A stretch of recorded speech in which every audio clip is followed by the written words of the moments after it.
right, welcome to the Decentralized Daily podcast, where you get your daily dose of cryptocurrency news and information. The crypto news that matters to you. Nothing on this program should be confused with investment advice, because we don't give you any. It's not that kind of show, guys. Just the facts here, just the facts. So sit back, relax, gather your thoughts, and prepare yourself for today's market movers in cryptocurrency. All right, guys. Thanks for tuning in to another episode of Decentralized Daily. Today is Monday, the 26th of February, 2018. In our coin market cap, market movers today at number one is our leader, Bitcoin at $10,247, up 4.88%. Number two, Ethereum, $867, up 1.29%. At number three, our centralized currency, Ripple, 0.94 cents. It's up 0.36%.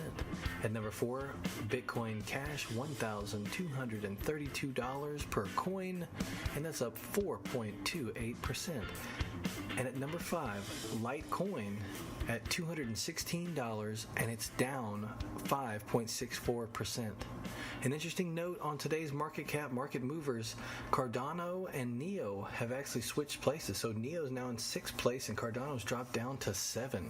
Cardano's been having a pretty tough week, guys. Let's get into some news. This article comes out of The Verge. 50 Cent admits in bankruptcy document that he never actually owned any Bitcoin. For future reference, 50 Cent apparently doesn't deny reports that make him look good. This article's by Shannon Liao, and you can find her at Shannon_Liao on Twitter. 50 Cent admitted that he did not, in fact, make $8 million in Bitcoin by accepting the cryptocurrency as a form of payment for his album Animal Ambition back in 2014. In a Friday court document obtained by The Blast, the rapper admits that he has never owned Bitcoin and only went along with the initial report from TMZ because, quote, so long as a press story is not irreparably damaging to my image or brand, I usually do not feel the need to publicly deny the reporting. Previously, 50 Cent bragged about his sudden Bitcoin wealth on Instagram and Twitter posts, posting, quote, not bad for a kid from the South Side. I'm so proud of me, end quote. And, quote, a little Bitcoin anyone, LOL? I know I make you sick, but excuse me, I'm getting to the bag, end quote. Here's another great quote. I'ma keep it real. I forgot I did that shit, LOL. And now on to some serious news, guys.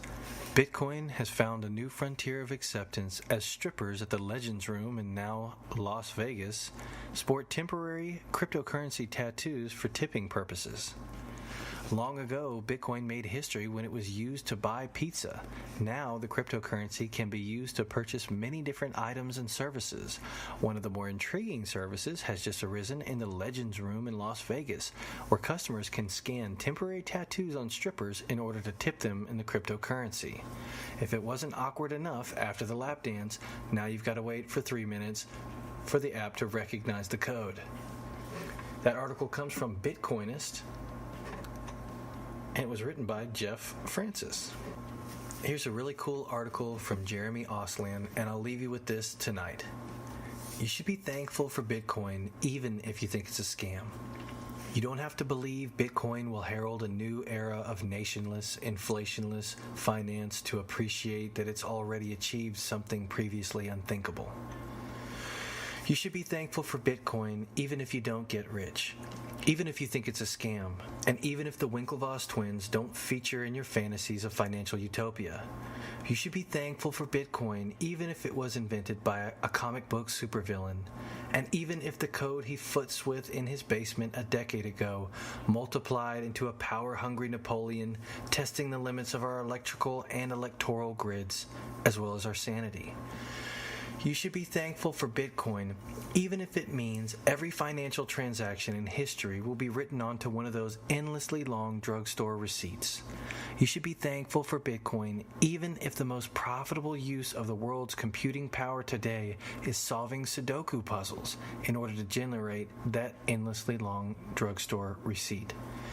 You should be thankful for Bitcoin, even if the insufferable tech bros and their Sudoku-loving supercomputers both spend their days running an infinite loop of the same word. Mine, mine, mine, mine, mine. You should be thankful for Bitcoin, in fact, because Bitcoin made us all think. I know. Think? Bitcoin mania has caused people to do the opposite of thinking, hasn't it? Yes, if all the bubbles in history, from Dutch tulips to Disney superhero movies, teach us anything, it's that greed doesn't heed. And yet, Bitcoin has made us think. It's made us think about the very nature of money, the sheer weirdness of money, which most of the time we're too busy spending or saving or worrying about to actually think about. In the past month alone, I've heard kids on the subway debating fiat currency, Uber drivers ranting about central bankers. Hell, even my mom has had some choice words about the best store of value. You don't have to believe in Bitcoin and believe that it will herald in a new era of nationless, inflationless finance to appreciate that it's already achieved something unthinkable. Bitcoin is a philosopher's stone. It's also a pet rock. It's worthless, and it's worth millions. It's magic, and it's marketing. And it reminds us that these same contradictions are true of all money. What is money? Dictionaries and economics textbooks prove inadequate to answer, as Dickens' flustered Mr. Dombey demonstrates when his son poses the question. Money is coined liberty, says Dostoevsky. It is frozen desire, the writer James Buchan put it in his superb book by the same title. Money takes wishes, however vague or trivial or atrocious, and broadcasts them to the world like the mayday of a ship in difficulties. I have no idea what that means. Good night, Bitcoin.